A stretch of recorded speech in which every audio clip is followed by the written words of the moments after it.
Hey Jana, how's it going? Great. Hi, Cynthia. I'm super excited. This is your second podcast episode with me. You're very welcome here. Oh, thanks.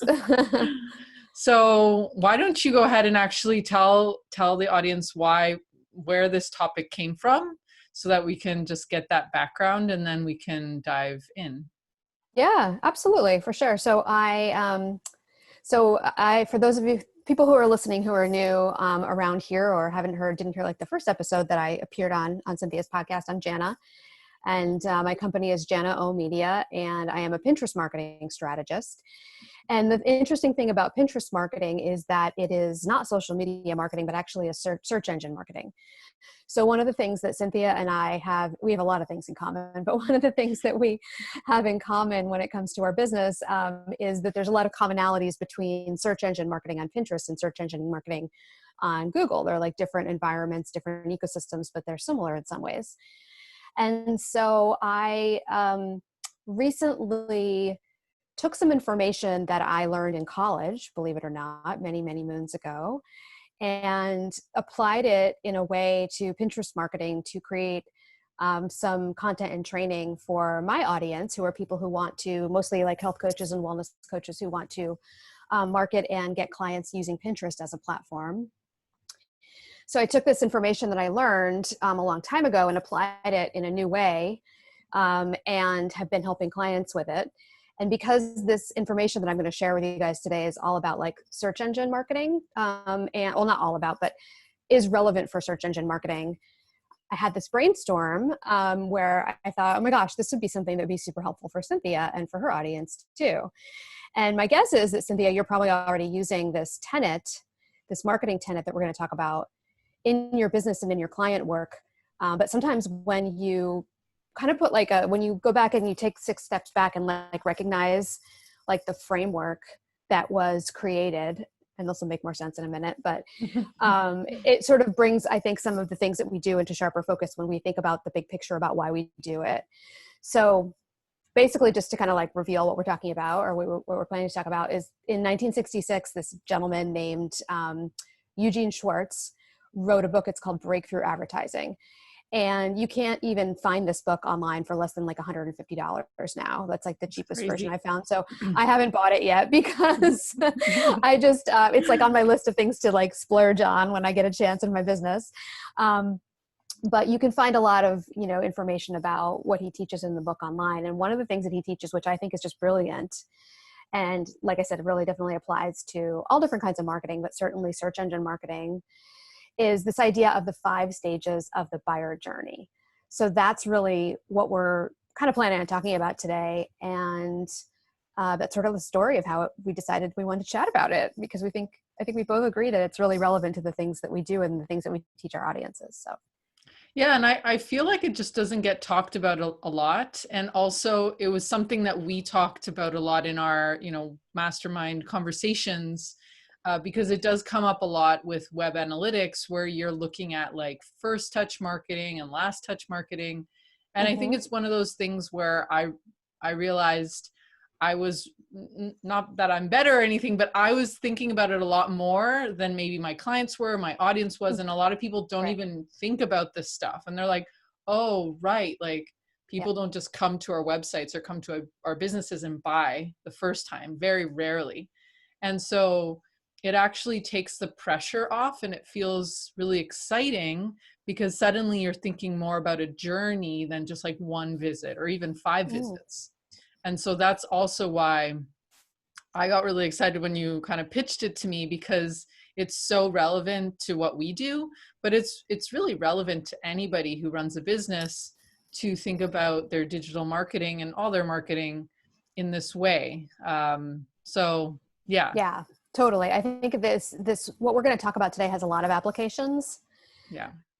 In marketing and probably outside of marketing too, right? Right. Sometimes in our personal conversations, Cynthia and I talk a lot about how like the things we know about marketing also apply sometimes to other aspects of your life, right? Totally. So I think that absolutely this tenet that we're going to talk about in this buyer journey certainly applies to lots of different aspects of your business, but because we're search engine gals, we'll probably end up talking a lot about that aspect of it. Yeah, For totally. sure.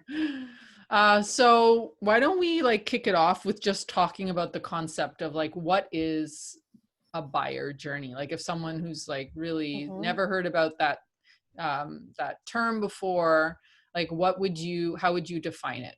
Yeah, for sure. So, well, I'll tell you how Mr. Schwartz, Eugene Schwartz, defined it at its most essential, and then we can talk about, how, because I think we put our own spins on it too. But Sure.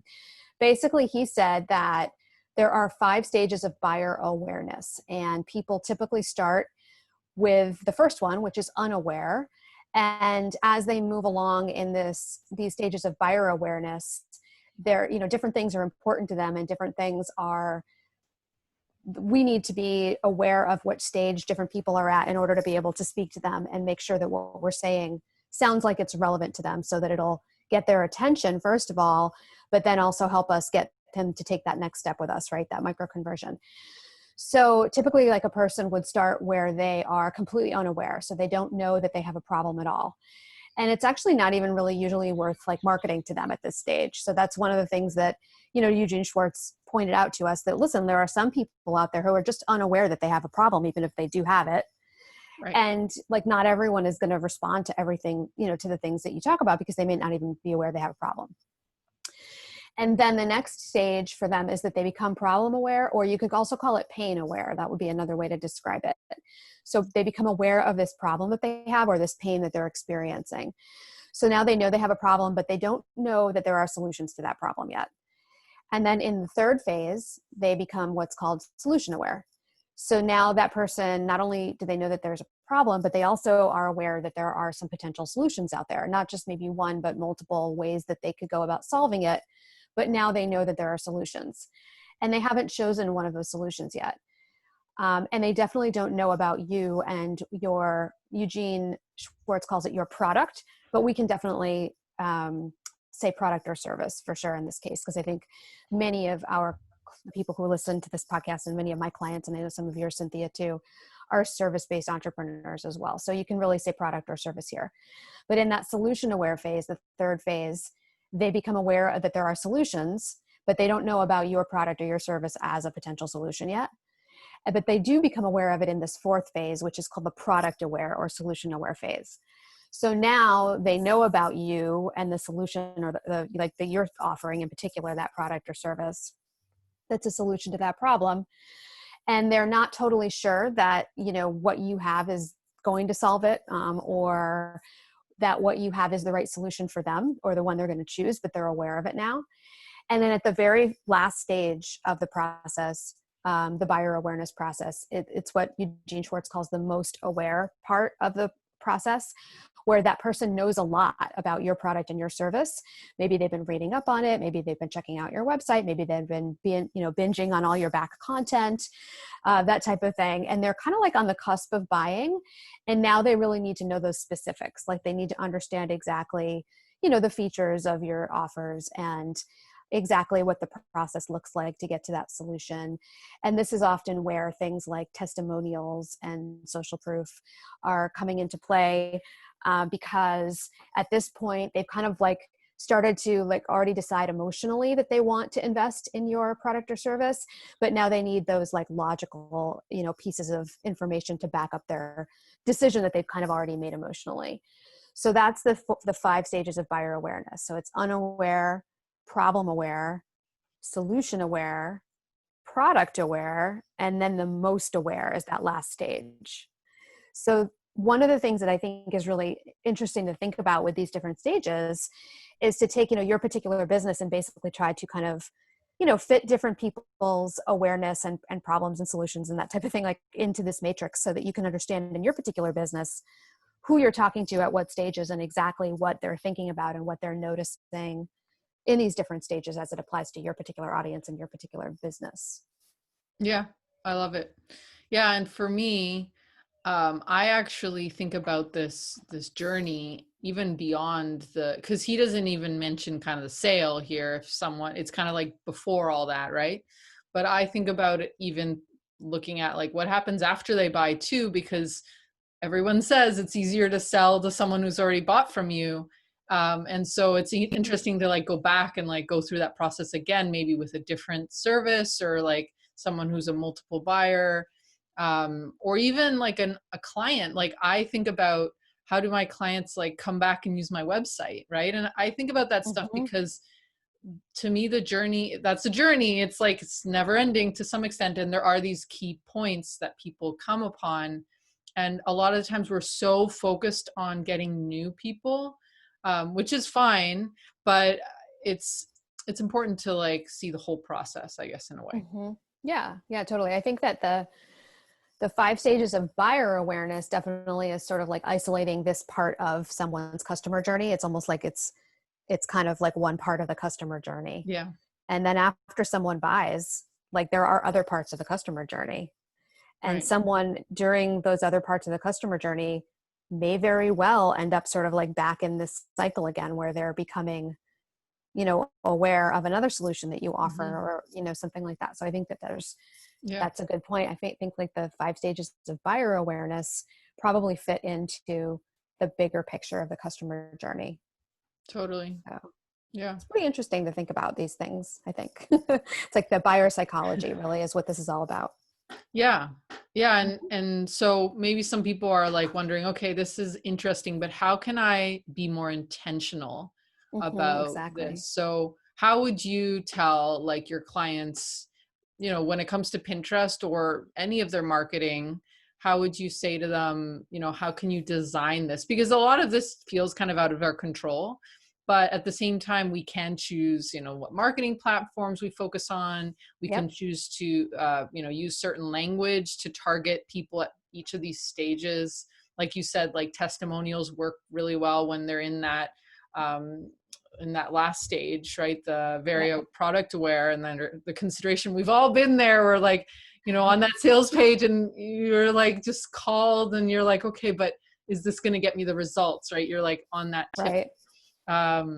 So Yep. how would you say, or even in your own business, like how have you applied some of this information? Yeah, absolutely. So I think that one of the interesting things, and this might be very valuable for people to do, is to think, when you think about these 5 stages of buyer awareness, you can absolutely, and you hinted at this a moment ago, Cynthia, think about which platforms that you're marketing on are kind of geared more toward different stages of this buyer awareness process. So for example, the platform that I'm an expert on is Pinterest. So I'm a Pinterest marketing strategist, and I do actually use this buyer awareness framework. And I've been using it for quite some time with my clients, but hadn't really realized I was using it, if you will, Yeah. until I was reminded fairly recently of this, Eugen Schwartz's stuff that I had learned about in marketing class in college. And I was like, oh yeah, I'm doing that. Forgot all about that guy. Um, but so when I talk to my Pinterest marketing clients about this, whether this is in like a one-to-one keyword research intensive, or in my course, I teach a little lesson on these 5 stages of buyer awareness. I am basically saying with Pinterest marketing, because it is a tool that brings new people um, into your environment or your ecosystem, more so than it is a place to nurture people. So Pinterest marketing, for if those of you who are listening are not familiar with it, you'll just have to take my word for it at this moment, that there's not a lot of nurturing going on Pinterest, because it's not social media. It's a search engine, and it's more about people finding you for the first time. And so typically they are usually somewhere in the first, well, not the first two, but the second two categories in this buyer awareness journey. So as far as like that first bucket of people, the first stage is unaware. We don't really think too much about them, other than just to remember that they're out there, because we're not really going to try to market to unaware people. Because it's just not really, if they're not aware that they have a problem that they need to solve or that they want to solve, they're not going to be really motivated, right, to take, any action or to invest any time or resources or money in something, right? But the next step is problem aware and pain aware.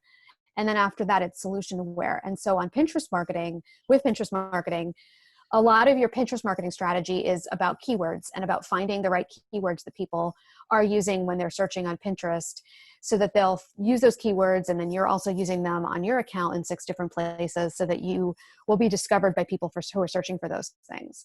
So one of the things that I really encourage my clients to do, and I help them through this process, is to make sure that they're not only targeting solution-aware people, but that they're also remembering to target problem-aware people with their keywords.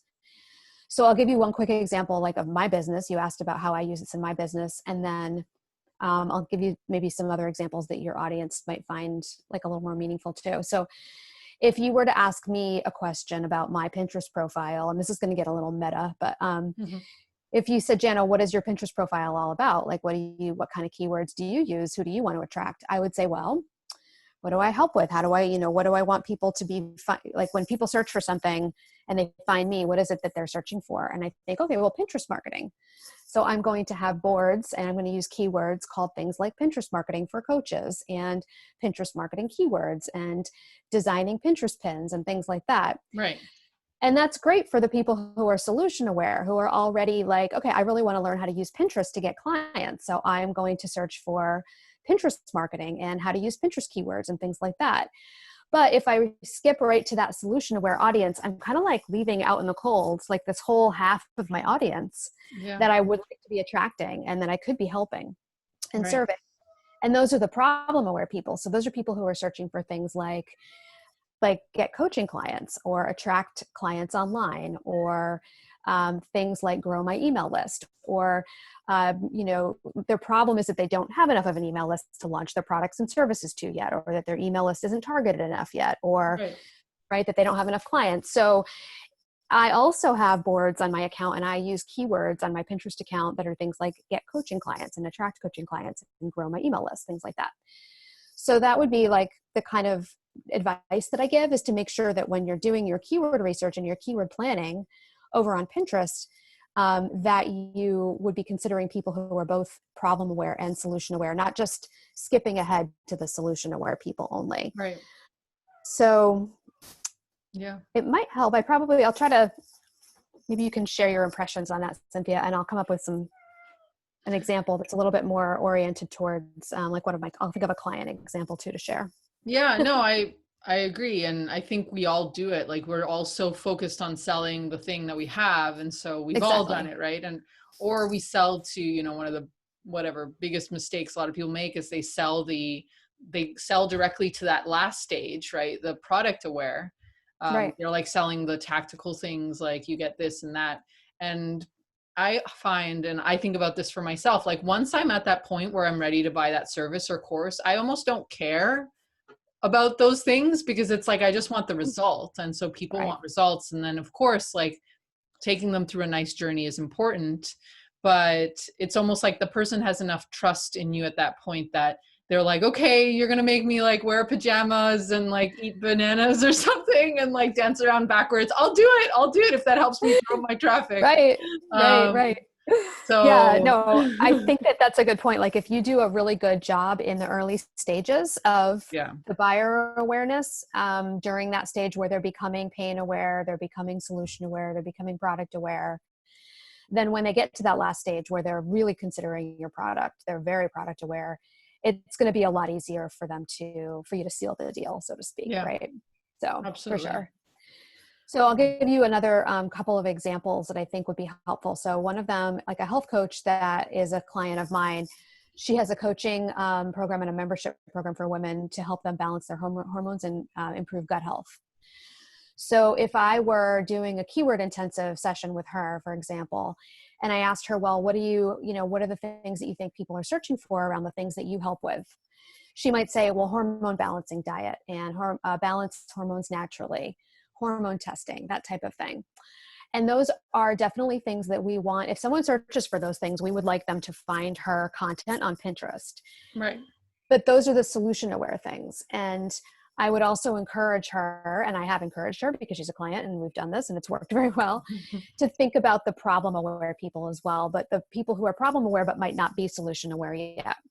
Right. So they may be searching for things about their symptoms, like symptoms of PCOS or symptoms what they're having adult acne or fertility problems or things like that, that are the typical problems that present at the point where, when her clients, her ideal clients, are experiencing those problems but don't really know yet about the solutions that are available. Right. So in this case, the problem aware people are experiencing the symptoms but don't know there's a problem, don't know what the solution is.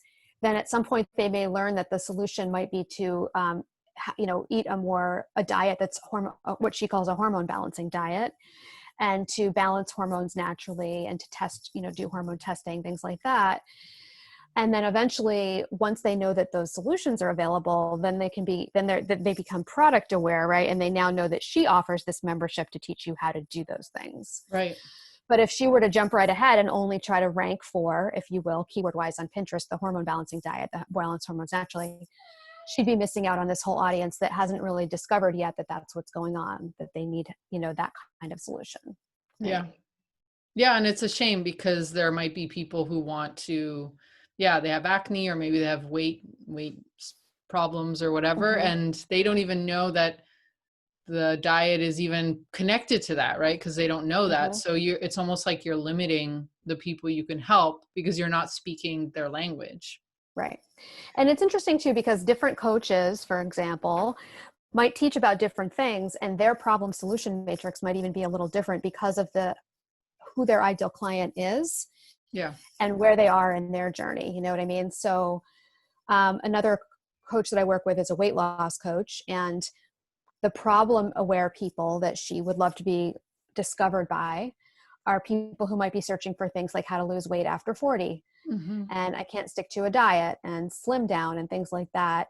Yeah. And the solution aware people might be searching for things like boost my metabolism and eat more spicy foods for weight loss and low sugar diet, Mm-hmm. because they've already discovered through their own research that this problem that they have where they can't lose weight, or they have been finding that all of a sudden they can't lose weight after 40, is actually being caused by the fact that they have this metabolism slowdown that's happening, or they're eating too much sugar in their diet.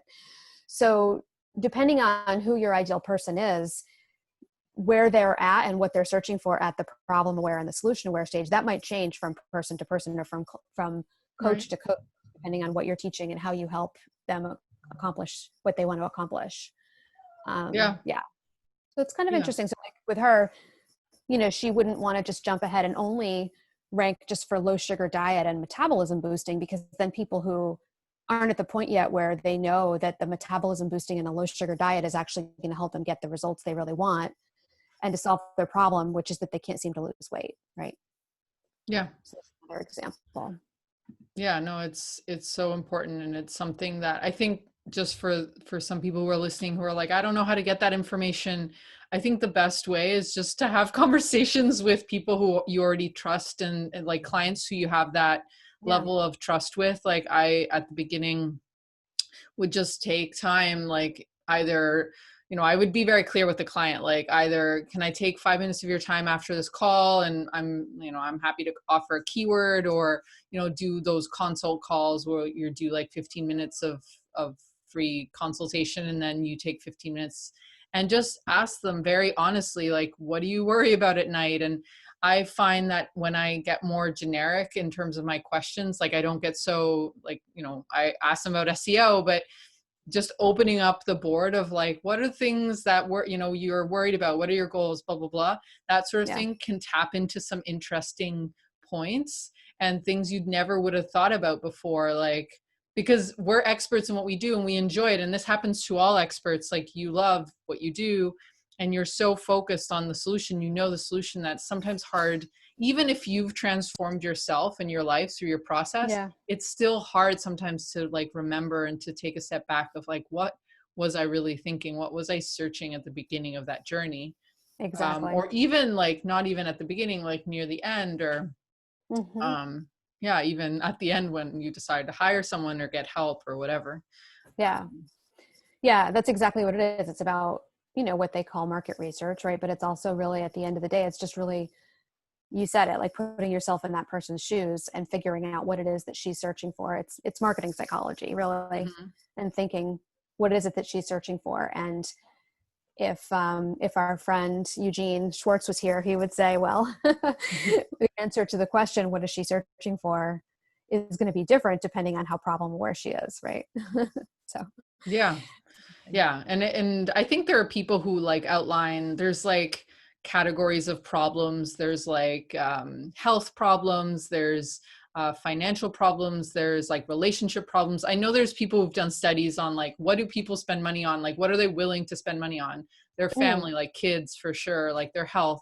And so doing that research as well and bringing it down to like, how are you helping someone? Are you helping them make money? Are you helping them survive or solve some personal problem? Like, and doing that, it's like, it actually simplifies it quite a bit, because I know when I started to dig into this more, and I still like, this is an ongoing exercise too, but like it kind of is simple. Like, I help people make more money in their business. Like, that's what it is. It comes down to it. Now, yes, I have all the SEO stuff, but it helps like get out of your own head of like, I don't need to overcomplicate it. This is what I do, you know, and this is the problem at the end of the day that I'm solving.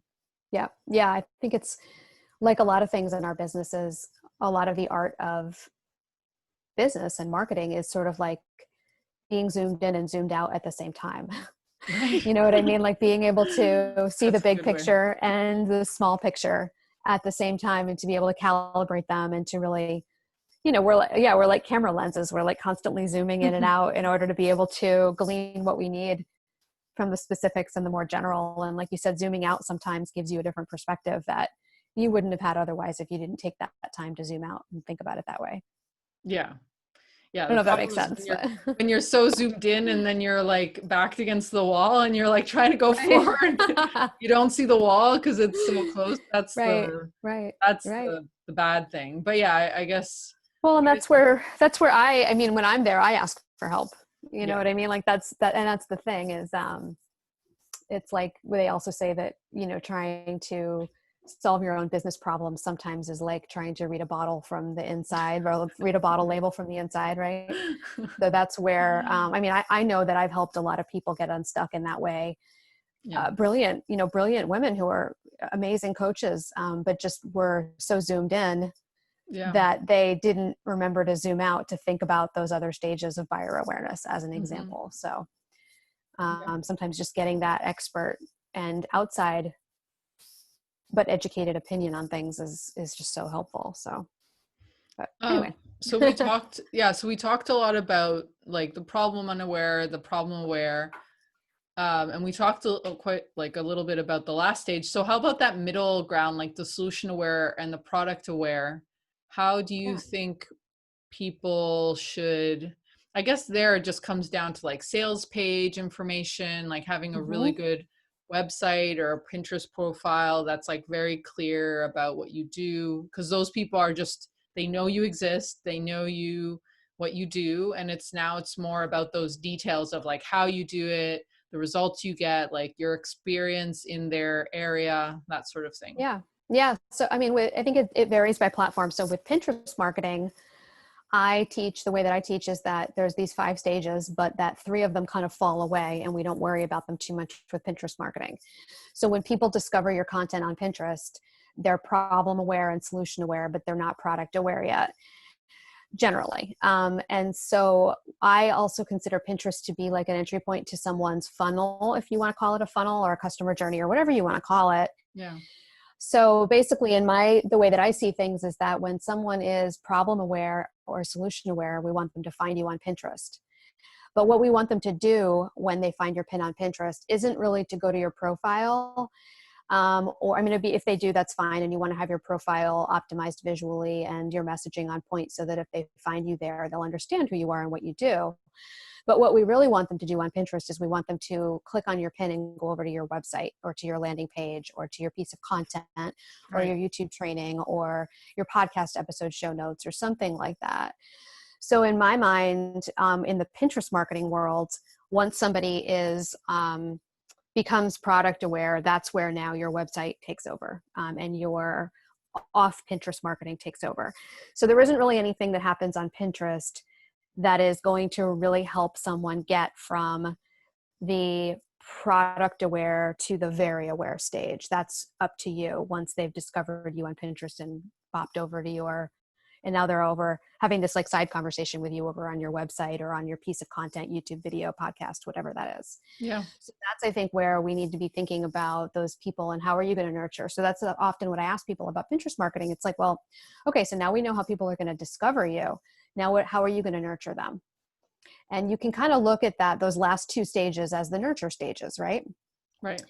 Now they've become aware all of a sudden of your product as a potential solution, but you still need to nurture them to make sure that they really fully understand whether your solution is the right one for them. And honestly, to, develop that know, like, and trust and start to sell to them.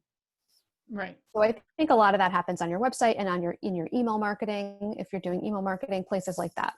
Social media, like more where you can engage with people. And it's so good to have that distinction for, like I said at the beginning, it can be such a relief for people to see, okay, I have this marketing, and you'll see this if you open up your Google Analytics. You have marketing that's attracting new visitors, and then you have marketing that's attracting old visitors or return visitors, not old visitors. Yeah. And so a lot of people treat all their marketing as the same. And Right. of course, like, in a sense, all marketing is marketing, but they're doing different jobs. And so just because you're, it happens with organic search, with SEO, you get so many visitors to your website.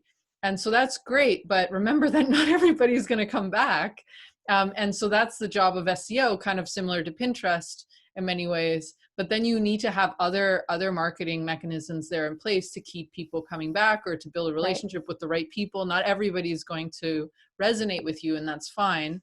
And so it can be a relief because it's like, okay, like I don't need to, you can start to look at your data and your marketing differently as kind of, my favorite analogy is like a team, like a sports team, any sports team, right? Yeah. There's players that pass the ball, there's players that score, there's players that defend really well. And so it would be really silly to think, all the players are going to make the same amount of points. And so it can just be like, okay, I can focus on those marketing channels, those players. If you're in a season of your business where you are ramping up the leads and you want to like have a bigger flow in your funnels, then you can focus on that marketing for a couple months. Or if you're more in a stage of the nurture of the last part of the buyer journey, then you can focus on that. And so you don't need to do it all at once, but it can work in unison, and it's going to keep working, once we set things up. In many cases, we know this in SEO and Pinterest, things just kind of organically grow. Like there is some maintenance, but that's the beauty of what we do. Like there's so much that can just keep going on its own without us doing anything. Yeah, exactly. So you can focus in, like you said, in different seasons in your business of putting strategies into place and getting them on automation, and systemization. And then once you kind of mastered that strategy, you can move on to the next one. And so when you're choosing your strategy, if you want to, and so as you're choosing strategies to layer in, it might make sense to think, okay, well, I already have a strategy that is in place that, nurtures my audience, but I'm feeling like I'm not getting enough new people into my audience right now. So what strategy should I be putting in place next? Well, maybe this new strategy should be something that's focused more on bringing new people into my audience that have never heard of me before. Right. And that's often where search engine marketing, whether it's Pinterest or SEO or Google, Google, YouTube as an example, might be something to consider. So I think that does make sense. So that's another way that you can utilize this to think about this is, okay, I feel like I'm doing a really good job with those last two phases where I'm nurturing the current audience that I have. Let's turn my attention to something, a different phase of this process where I can get onto a new platform or put something new in place or create some more content that's geared more toward, this other audience. And that's another thing, I think you were kind of hinting at this too, that I think is really, really smart, is to say, okay, if you're building a body of work, a lot of us, like with our blogs or our podcast episodes, are really building a body of work where we're answering common questions that our, ideal clients ask and that type of thing.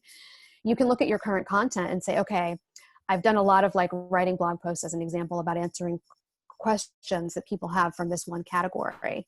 Right. But maybe I should focus on one of these other 5 buyer categories and start answering questions that are more geared toward the people that are more problem aware, but not solution aware, or more solution aware, but not problem aware. So you have kind of a balance Mm-hmm. of content that can help people along at each stage of this journey without you actually really having to, like reinvent the wheel each time.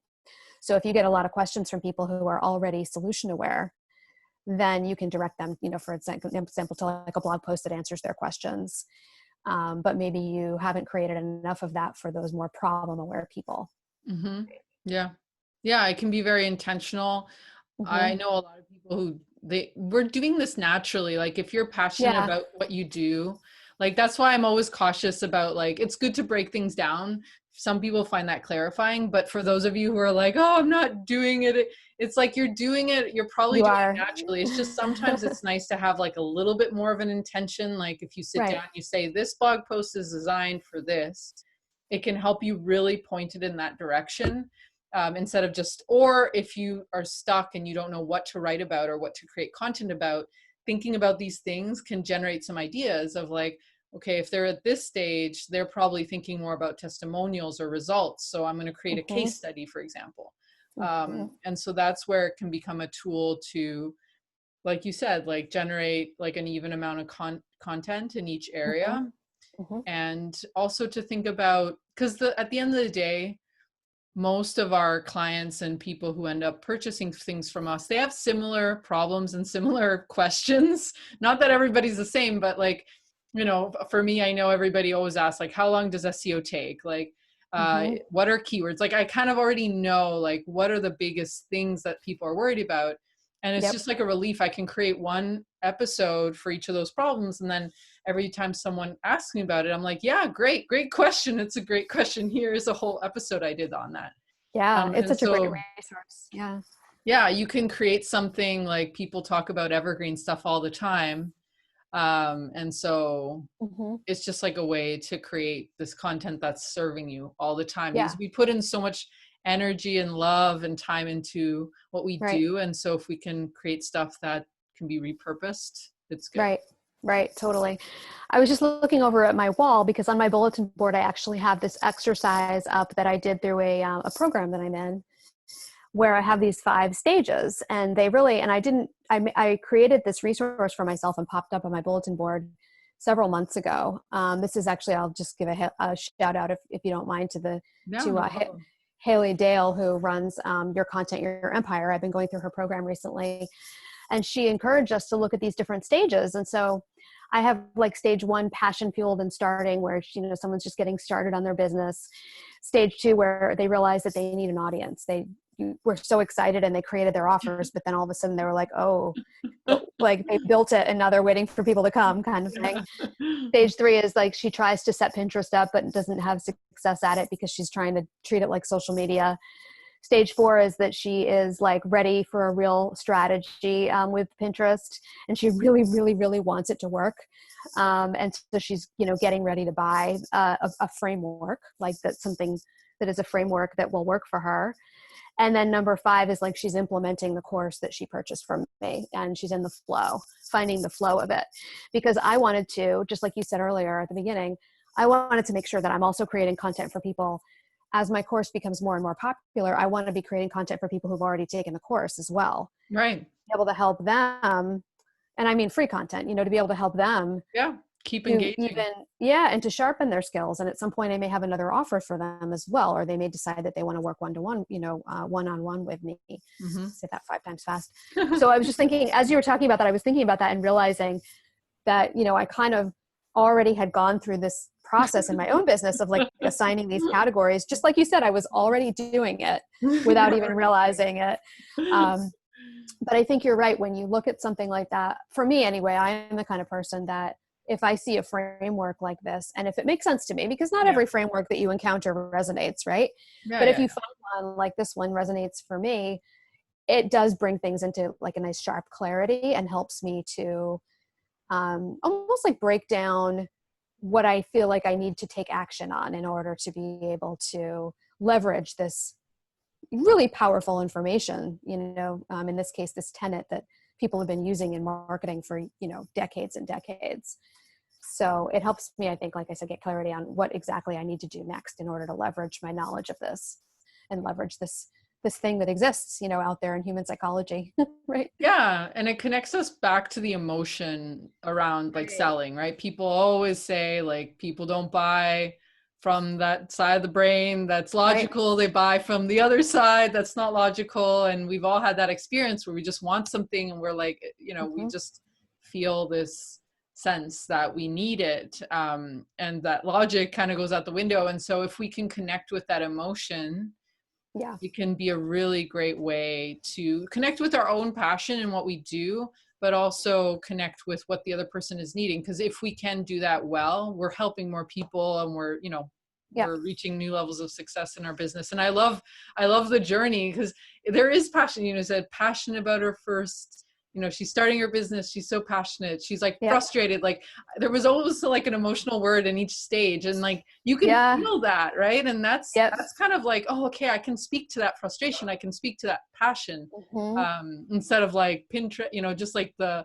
cold hard facts of things, right? Exactly. Um, Exactly. And I think that, yeah, that's definitely what a lot of this is all about, is thinking about specifically, like, we know we need to leverage emotions to tap into yeah, emotions exactly. in order to be able to sell.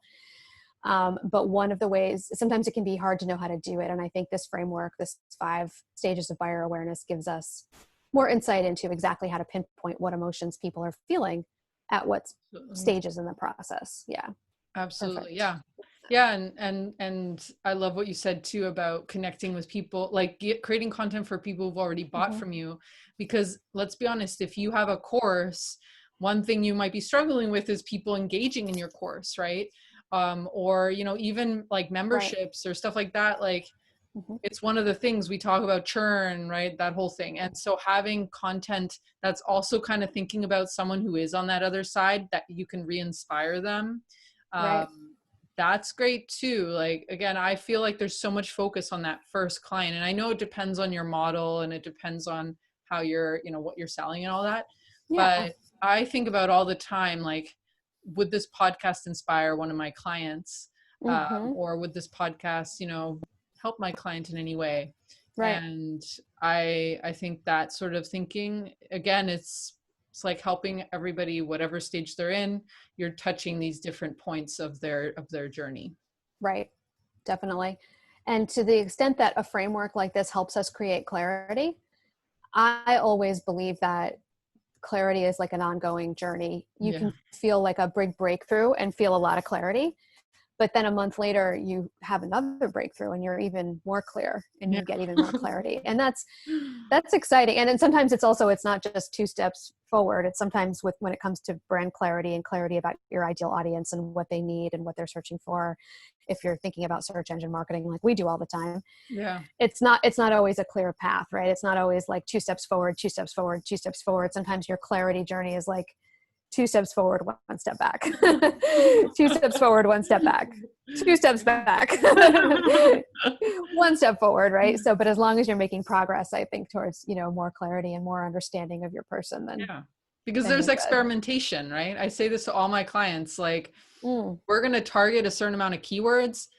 There's a part of those that won't work out, and that's normal. That's right. fine. Like, it's like you plant a garden and you plant 10 seeds. That, I mean, just for those people who don't garden, like, not all Yeah. 10 seeds will grow. There's nothing you did wrong. It's just how things work. It's that Hmm. numbers game.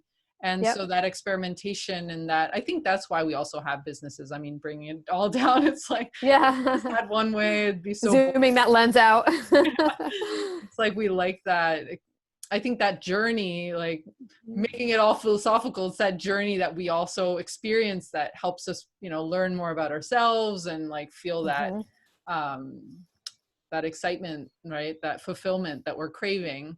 Otherwise, Hmm. we'd all just go get day jobs. Right. Exactly. Yep. Awesome. Well, cool, Jana. So I'd love for you to tell my audience a little bit about you, well, where they can find you and anything Sure. that you have going on right now. Yeah, absolutely. For sure. So you can find me online at janaomedia.com. It's JANAO media.com. And my handle on all the social places is always at Jana O Media. So it's pretty consistent across the board. You can come over and visit me on Facebook or Pinterest are kind of like my 2 favorite places, but I'm also on Instagram.